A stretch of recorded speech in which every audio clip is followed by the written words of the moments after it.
So unfortunately, my camera just turned off. I don't exactly know why. Anyway, getting back to what we were saying, they start at 4:15. Ordered the drinks, but they had to wait a half an hour to be sat down. Hey, nobody likes to wait. It was probably a Friday night, right? So we know our start time. We know how much time they waited. We have to figure out the end time. So the end time, is it going to come after 4:15 or before 4:15? Right? That's something that you have to think about with time. Is it before or after?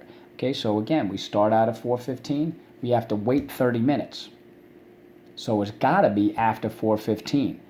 We don't know the end time. And when we don't know the end time, we always have to add. Okay? And sometimes a half an hour on a Friday night isn't too bad, right? Okay, so 5 plus 0 equals 5. 1 plus 4 equals 4. And 4 plus 0 equals 4. All right, so 4:45, that was the time that they were seated. And you would write out your solution sentence. Looks like a nice fruity drink, nice and healthy. And this is how we do this work. This is how we do this work. You have to take your time. You have to continuously think in time, and I have to think in terms of 60 minutes. If the hours are different, there's going to be an hour of power that's involved if you're subtracting. Sometimes you won't have to if the times are different. They might be saying, I stayed 7 hours and he stayed 3 hours. How many hours did we stay all together? 11 hours. There's no hour of power. That's just simple, straightforward addition. But you really have to think about these things. You want to become time-telling experts. Elapsed time, we use it all the time. No pun intended. We use it constantly. Let me use a different synonym.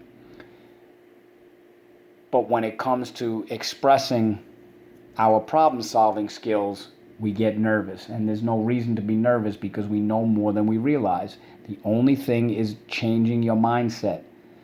It's not take a 10, make a 10. It's take an hour of power.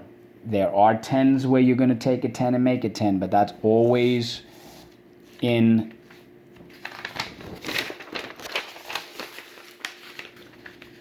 places like it's only in that first column.